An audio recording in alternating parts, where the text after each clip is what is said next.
Haribo. Jaya Radha Madhava Kunja Vihari.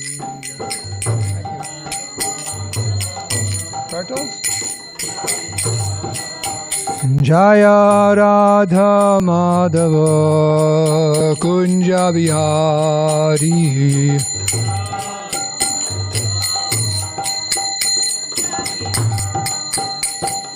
Gopi Janna Vallabha Girivardhari.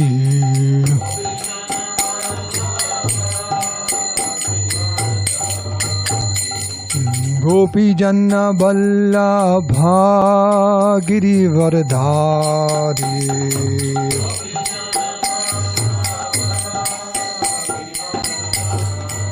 Jasura Nandana Braja Jana Ranjana. Jasura Nandana Braja Jana Ranjana. Jamuna Tira Vanachari. Jamuna Tira Vanachari. Jaya Radha Madhava Kunja Bihari.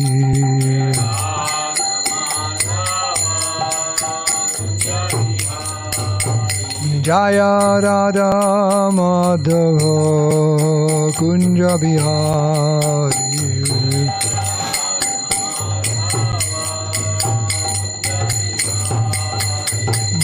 Gopi Janna Vallabha Girivardhari.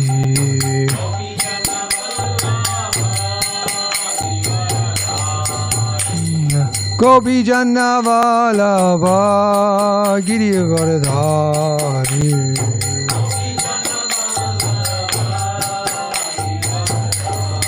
Jasura Nandana Braja Jana Ranjana. Jasura Nandana Braja Jana Ranjana. Jasura Nandana Braja Jana Ranjana. Jamuna Tira Vanachari. Jamuna Tira Vanachari. Jayo Radha Madhava Kunja Bihari.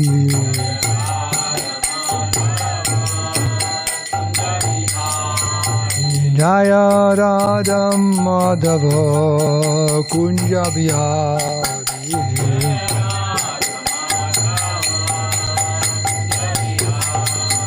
Jayo Radha Madhava Kunja Bihari.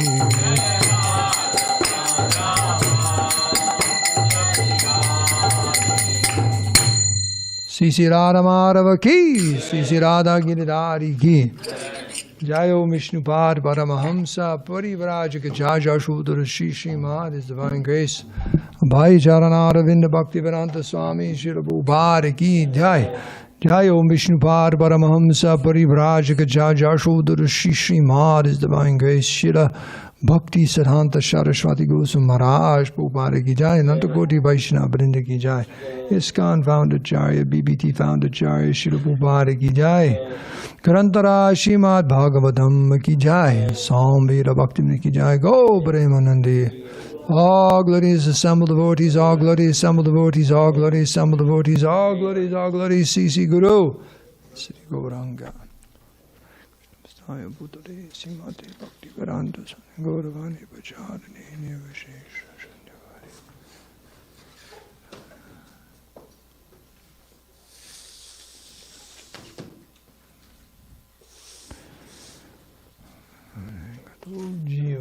So this morning we're reading from the 6th canto, 16th chapter, King Chitraketu meets the Supreme Lord. Text 8. Have that door open just a little bit, please. Om Namo Bhagavate Vasudevaya. Om Namo Bhagavate Vasudevaya. Om Namo Bhagavate Vasudevaya.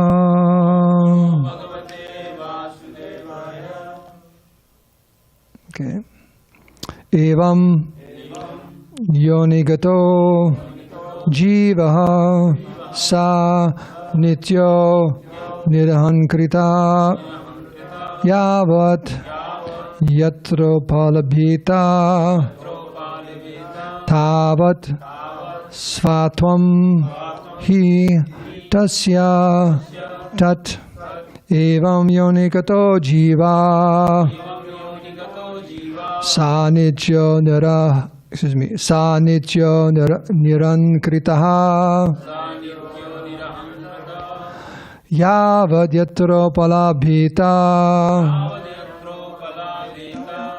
tavat svatvam hitasyatat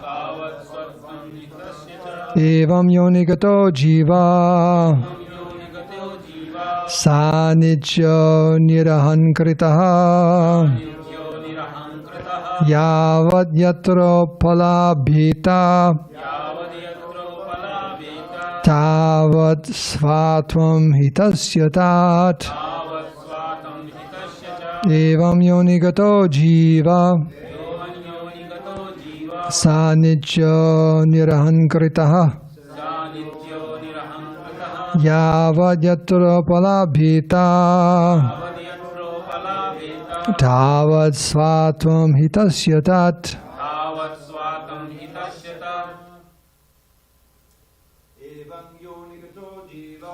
evam yonigato jiva sanityo nirahankritaha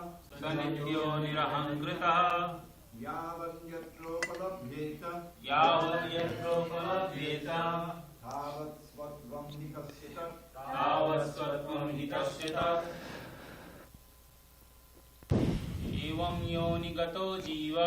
evam yonigato jiva sanityo nirahankritaha yavad yatro palabhita tavat svatvam hitasyatat evam yonigato jiva sanityo nirahankritaha yavad yatro palabhita tavat svatvam hitasyatat evam yonigato jiva sanityo nirahankritaha yavad yatro palabhita tavat svatvam hitasyatat evam yonigato jiva sanityo nirahankritaha yavad yatro palabhita tavat svatvam hitasyatat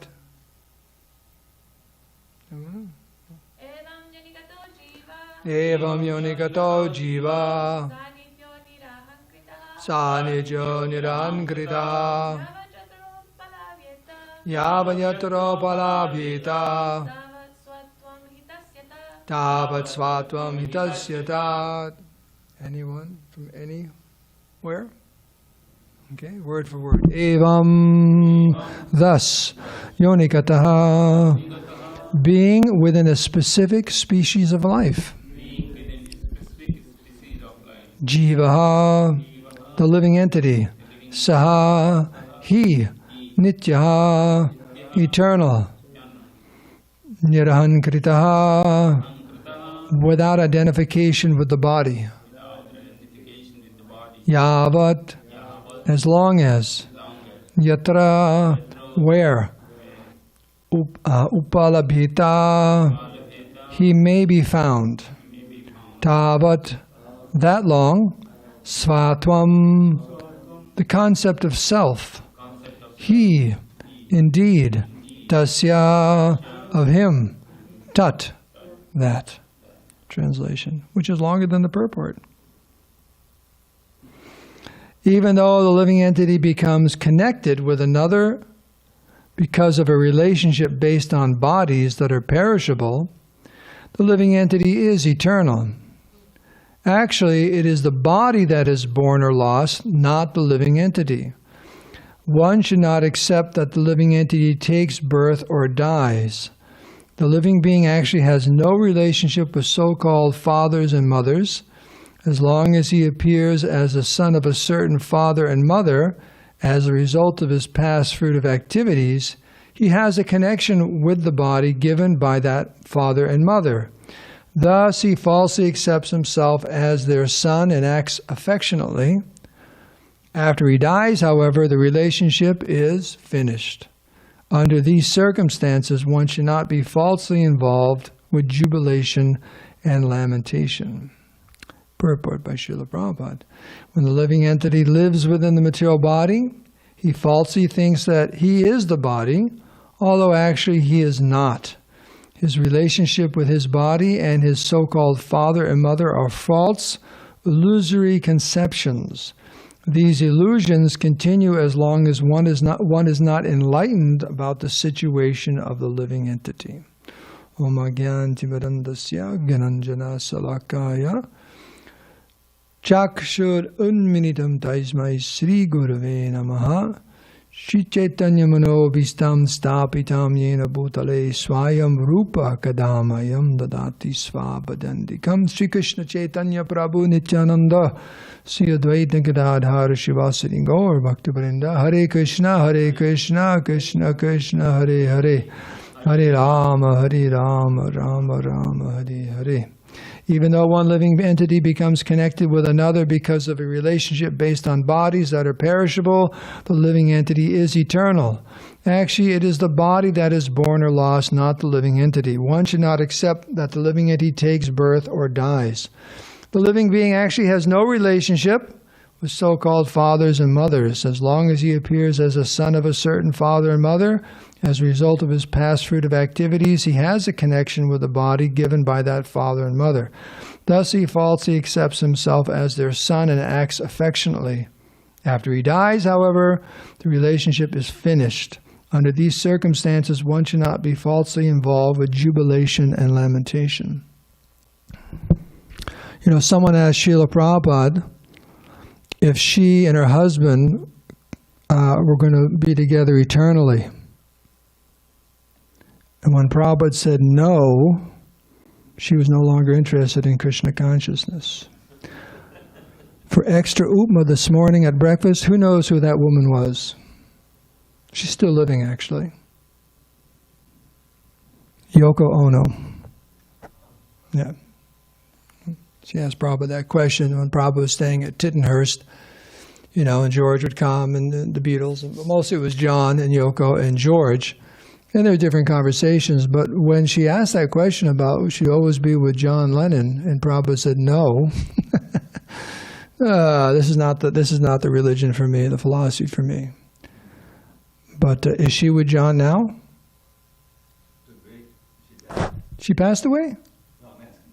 No, I don't think she passed away, but John's gone, right? He passed away many, many years ago.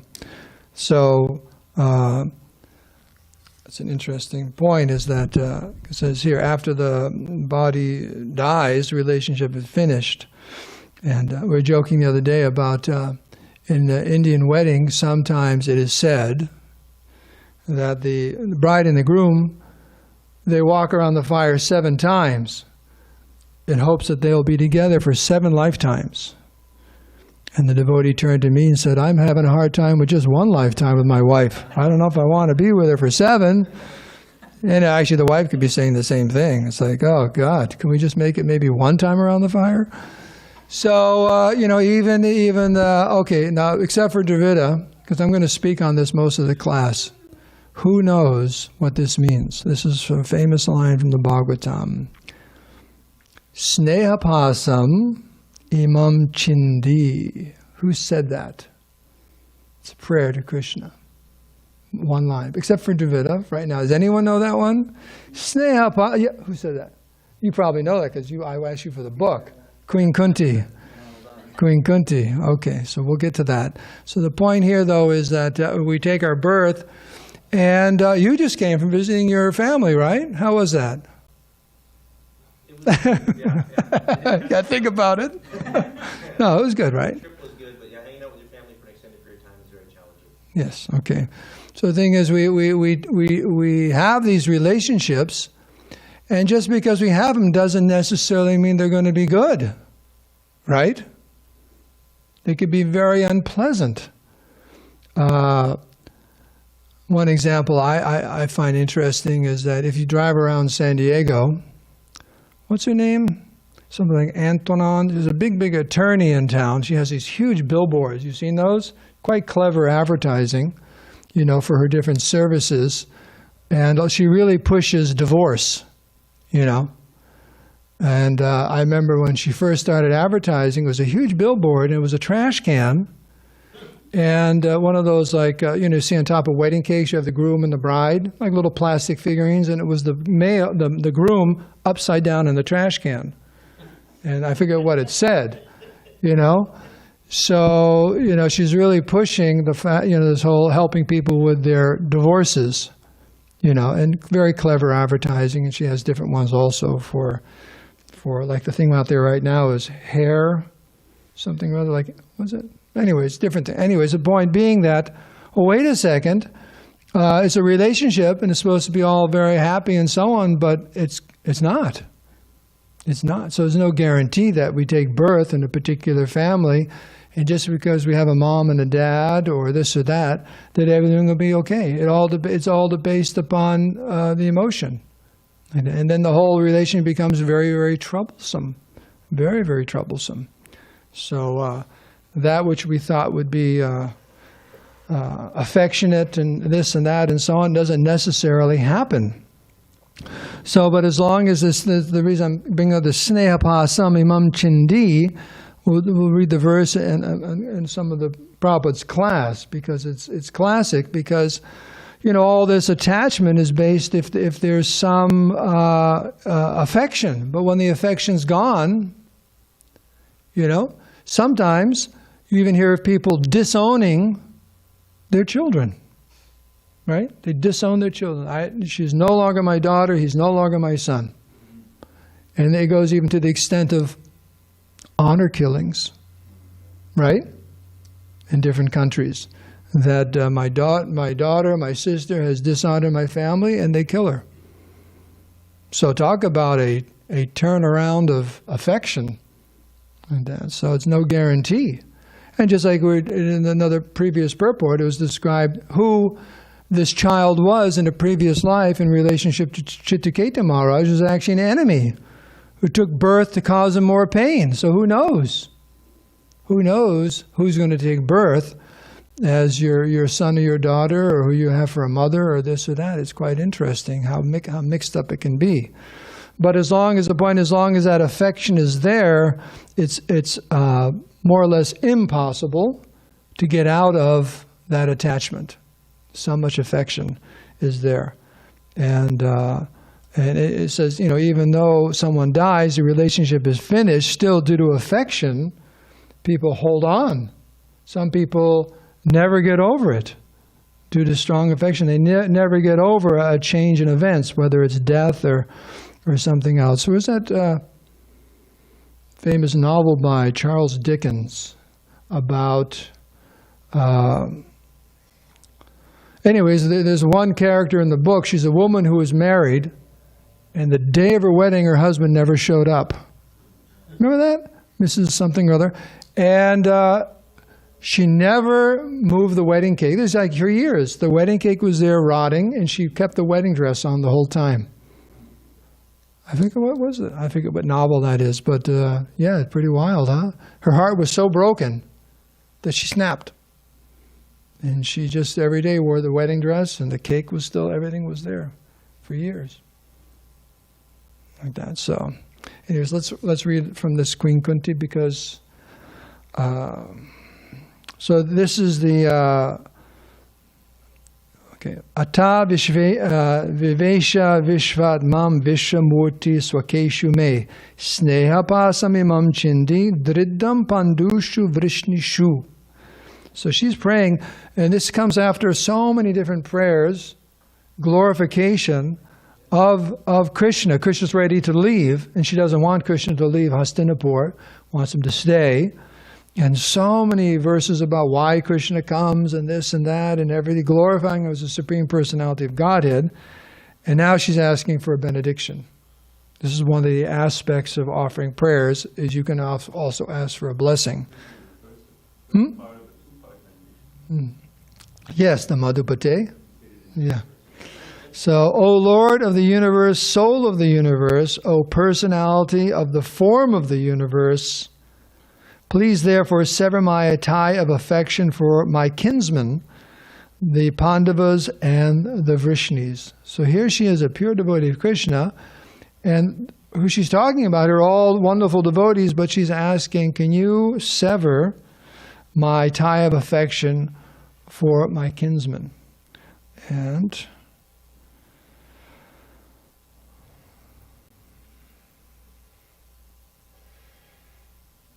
I wish I had the book here, because what it is I wanted to go into. Well, okay, here's one part here. The Prabhupada's giving a reason why devotees want to cut off this affection. It says, a pure devotee cuts off the limited ties of affection for his family and widens his activities of devotional service for all forgotten souls. So there's a reason for that. It's not to be nasty, it's not to be neglectful or anything like that, but devotees are, what's that, Manishina? Broad-minded? They're broad-minded. You know, if you only think of yourself, what are you called? Selfish. Self-centered and so on. So, and if it can expand and think of, just like when kids grow up, they're kind of selfish. So you can have a grandson and they get the reports, you know, he's starting to socialize, and little kids, when they play around, they just walk up and grab someone else's toy, right, or hit someone. You can't do that as an adult, right? If you at breakfast, you grab his prasadam, slap him in the face, what's going to happen? Till you go home. Like that. You can't do that as an adult, but little kids, they don't know that yet. They're very selfish, and then they know what it is to have a friend and this and that and family. So it expands. That's why devotees give these things up. The typical example is the band of the six Goswamis. Prabhupada says the band who followed the path of Lord Chaitanya.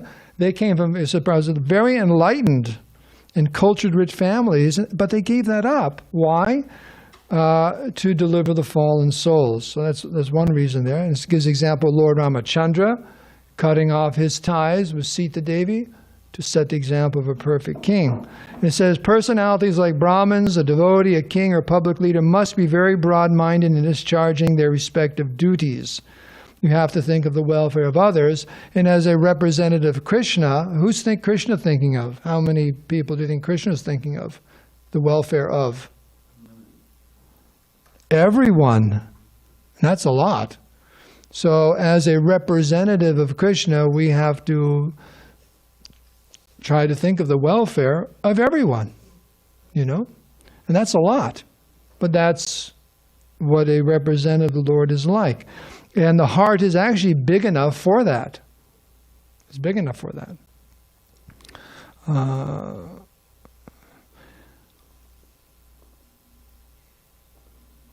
Now here's Prabhupada's paraphrasing Queen Kunti's prayer. I am a woman, and women are generally attached to their families. So kindly cut off my attachment so that I may be thoroughly attached to you. Without you, both families are zero. I am falsely attached to these families, but my real purpose in life is to be attached to you. Prabhupada says this is bhakti. So, ordinarily, people go to Krishna to maintain their attachment in this material world, right? God, God, God, gimme, gimme, gimme, gimme, gimme, right? Just give me this, give me that. It's quite interesting. They're, "Oh Lord, oh God," they pray, "give us our daily bread." They have attachment to this material world, and to live in this material world, they pray for supplies of material things so that they can maintain their status quo. Prabhupada says it's, what is that? Order supplier. That's a British term. Order supplier. You know, gimme, gimme, gimme. This is called material attachment. Now they're praying to God, but they're asking God to make them comfortable in this material world and all their attachments and all that. Like that. Just like at the wedding I did yesterday. After the wedding, they had speeches. The bride and groom were thanking everyone, and then parents were thanking everyone, and then college roommates were thanking, different people were saying different things, but they're all saying the same thing, how happy they are that the two families are now together in one, and now they're surrounded by more and more family members and relatives, and how happy they're all going to be, etc., etc., etc. That's it. God's so kind. He's showering His blessings and kindness. Oh, pious people, very pious people. The father of the bride told me every day he chants Om Shivaya 100 times. He recites the Hanuman Chalisa every day to Hanuman. He says a bunch of different things. And he said that because I feel karma is more important than bhakti. Well, he and I had a conversation about that. I straightened him out on that one, according to the Bhagavad Gita. But, and he accepted it. But, pious people, they believe in God and all that. But they're thinking God, He's very, very kind to us if He increases the burden. Right? He increases the burden. So Prabhupada says here, although in one sense, of course, it is to go to God to secure their material position, that is not, but it is good that people go to God to secure their material position, but it is not actually desirable. Rather than worship God to increase one's opulence in the material world, one should become free from material attachment. For Bhakti Yoga, therefore, we should be detached. Detached. Our suffering is due to our attachment. You want to know why you suffer? Yes. Due to your attachments. Okay, right there, you just said it. We're attached, therefore we suffer. Why? Because whatever we're attached to can't make us happy. Like that. You ever hear of people being in a toxic relationship? What it could be. It could be parents and children or siblings. They hate each other. Or spouses or boyfriend, girlfriend, and they just stay in it. And they suffer like anything. Right? But because they're attached. They're attached. They can't let go. They can't let go. So many different things. And even if it seems very pleasing now, sooner or later it will cause pain because it will be taken away. Right? Everything will be taken away, and then we suffer. We're very, very sad. So our suffer, because we are materially attached, we desire so many material things, and therefore Krishna gives us the opportunity to enjoy whatever material facilities we want. Of course, one must deserve these facilities. It's Prabhupada's famous line here. First deserve, then desire. Okay. Krishna can give us whatever we want, even mukti, liberation, but bhakti is a special consideration because when He gives someone bhakti, he becomes purchased by the bhakta and becomes a tool in the hands of the bhakta, even though he is the supreme powerful. And then it's talking about Srimati Radharani, how the devotees pray to Radharani to please recommend them to Krishna. And when she recommends, oh, here is a nice devotee, Krishna must accept him. And there's so much in here. Then Prabhupada goes to quote the verse by Sarvabhauma Bhattacharya, Vairagya Vidya Nija Bhakti Yoga. That's Krishna consciousness, is Lord Chaitanya, Vairagya Vidya Nija Bhakti Yoga. The path of devotional service is Vairagya, which means not detachment from this material world, and transcendental knowledge. So much here.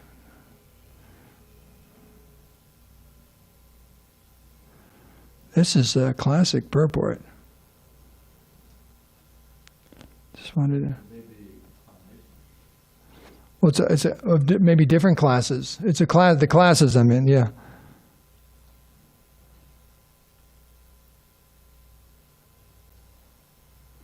Okay, here, let's think. As long as I think I belong to this family, I belong to this nation. Does anyone here feel like they're an American? Yeah. Yeah, of course you do. What's your passport? American. Okay, feel like an American? Mexican American. Mexican. Okay. Right. If people like you, Americans, oh, I'm American. If they don't like you, I'm a Canadian. Right. That's when you go overseas. Oh, no, I'm a Canadian. Like that. But people attached to their nation. Maharaj gave the example the other day when 9/11 happened. Everyone became very patriotic, right? I belong to this religion. Does anyone here think they're a Hare Krishna? Yeah. Okay. I belong to this color, and so on. There's no, as long as one thinks these ways, there's no possibility of becoming Krishna conscious. As long as one thinks that one is an American, Indian, or African, that one belongs to this family, or that one is the father, mother, husband, or wife of this or that person, one is attached to material designations. I am spirit, soul, and all these attachments belong to the body, but I am not this body. This is the essence of understanding. If I am not this body, then whose father or whose mother am I? The Supreme Father and Mother is Krishna. We are simply playing the parts of father, mother, sister, or brother as if on the stage. So we're all acting with them. Maya, the material nature, is causing us to dance, telling us, you are a member of this family and a member of this nation. Thus we are dancing like monkeys. Okay. The Prabhupada quotes the Prakriti Kriyamanane Gunai Karmani Sarvasa Ahankara Vimudatma Kartamiti Manyate. Due to false ego, we are completely bewildered and we're thinking, I am the doer. I just want to conclude here. Prabhupada brings up so many different points. He mentions about Professor Kotowski here. He always mentions about Professor Kotowski, educated professor. And he said, no, Swamiji, at time of death, it's all over. He's making the point. These are supposed to be educated people with knowledge, and they're teaching people that at the time of death, it's all over. What do you think? Does Professor Kotowski get some credit for it? Does Professor Kotowski, wherever he is, get some credit for being used? Absolutely, and for calling Prabhupada there. And that's such a pivotal thing, because when he made the arrangement, because of his invitation, Prabhupada got to go to Russia and start our movement in Russia. So he's probably, how do you say going back to Godhead in Russian? He's definitely got a lot of credit for that. He's instrumental in the whole Russian yatra, Gata Sikuti. Did he know that he let the poison in? Yeah, something like that. What? That was your last name? Oh, you were him. Okay. Okay. Oh, wow. Hare Krishna.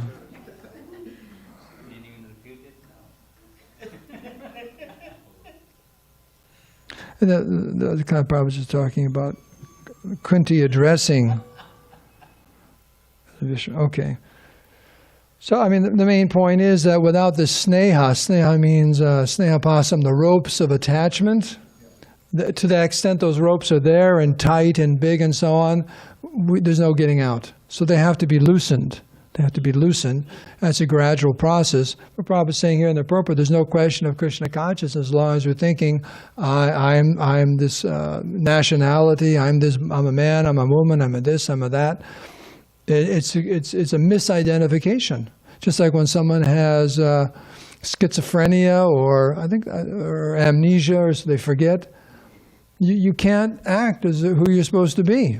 You just can't. Or if you're sleeping, right? If you're sound asleep, you can't cook the offering. So make sure you get up so you can come and cook the offering. When you're sound asleep, you can't cook the offering because you don't even know who you are, right?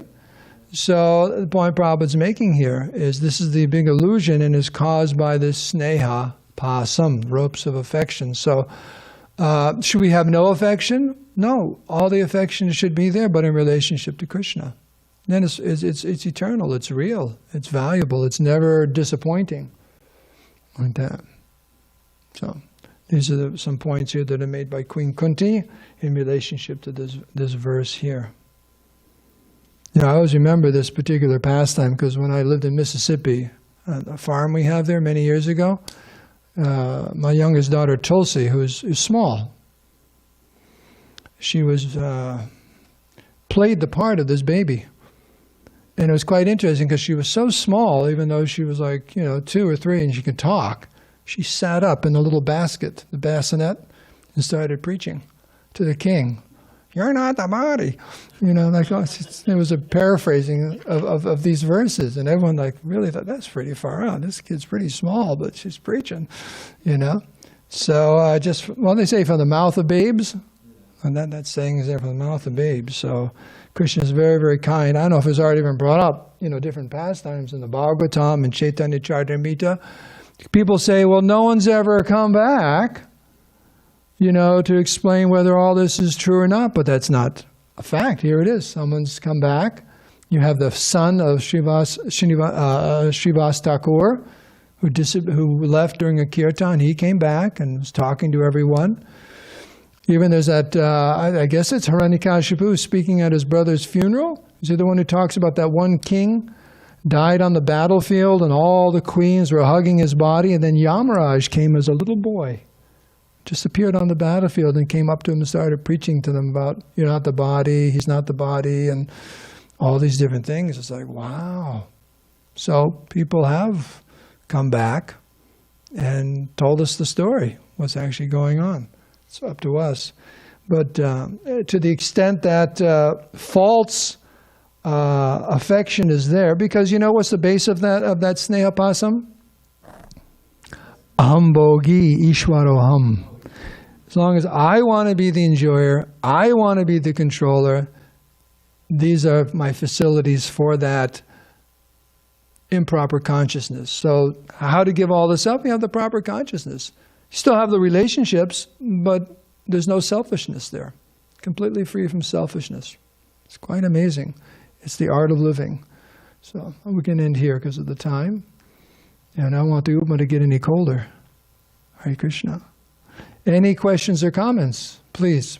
Corrections? To give the next verse. Please. With my little poem. Okay. So these two verses go together. She doesn't want to just become a void with no affection. Right. Tvayame nannipishaya mati madhupate asakrit ratamudbhatarandha gange bhogamanandati. O Madhu's Lord, please ever fill my mind with thoughts of Thee, not any other kind. As Ganges torrent flows into the sea, let all my love flow constantly to Thee. Yes. Microphone? Hi Krishna, thank you for the class. So we're speaking about how relationships can cause suffering.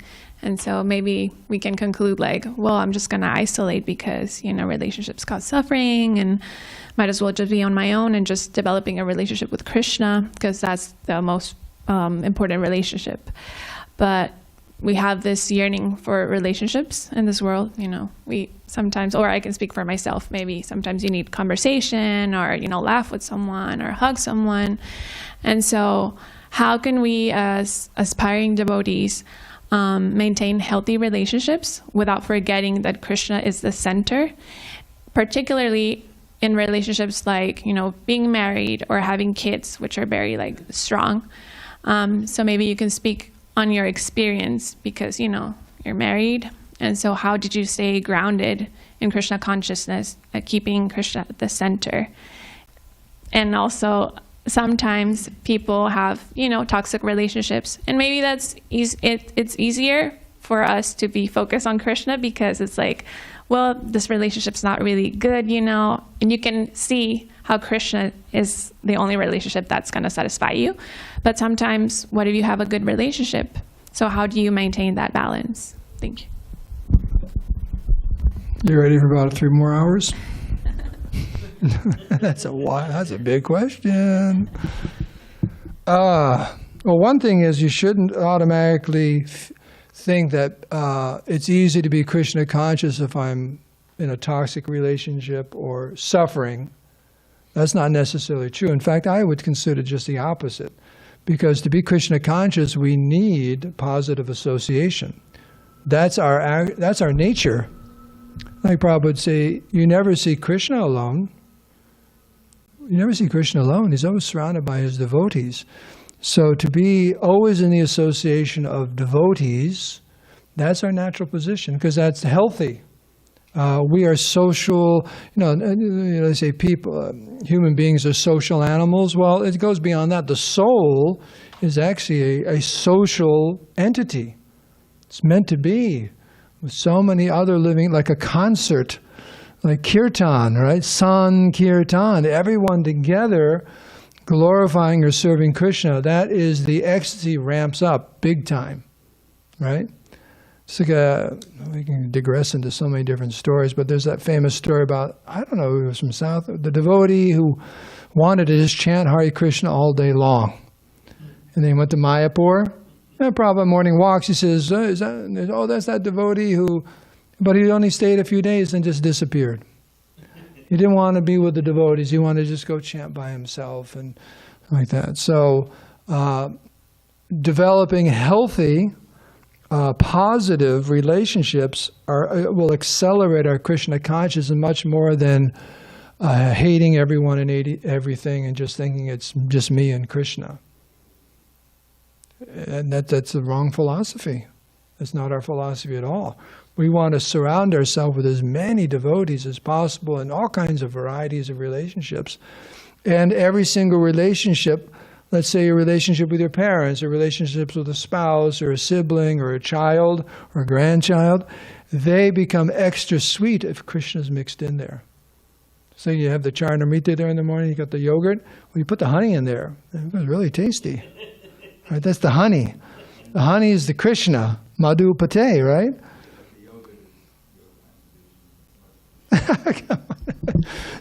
But the point is, so that's got to keep Krishna. You got to learn the art of keeping Krishna in the center of all those relationships. To the extent we do that, we'll be very, very happy, and they'll be very, very easy. What makes a relationship difficult? Selfishness. But if everyone is, to the extent their hearts are free from selfishness, boy, those relationships are sweet. Right? It's like George. Actually, no, Ambarish said that. George said it too. George Harrison. But Ambarish makes that point, that when he was coming to the temple, he never told anyone he was Alfred Ford. Because he said every single person who found out he was Alfred Ford, what did they think? How I get some of that money, So he kept it to himself.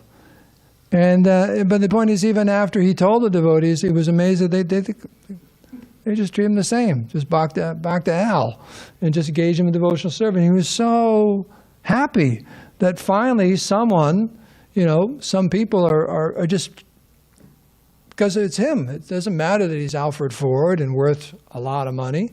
And I think George Harrison said the same thing too. He appreciated that the devotees just treated him like another devotee. So they weren't selfish, thinking, oh, what can I get out of this relationship or something like that. So those are important points. And I hope that's helpful like that. And that's what we're all striving to do every single day, how to keep Krishna in the center, in the center, in the center. To the extent you do that, be very, very happy, beyond our wildest dreams.